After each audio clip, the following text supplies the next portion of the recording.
Guys, in this video I am going to show you how to install FTP server on Windows Server. For get this done, we want to search server manager. When we are here, we click on add roles and features. Then we click on role-based or feature-based installation. Then we choose select a server from the server pool, this one. Then we find the web server IIS. Then we click on add feature.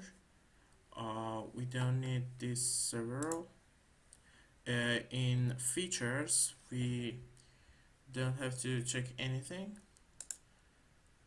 Then we click next.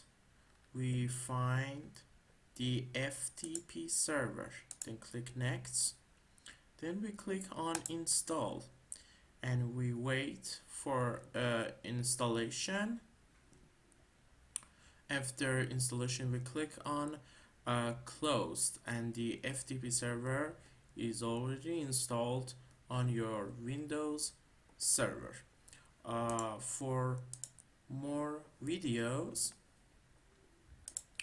please subscribe the channel and like this video. See you next time. Goodbye.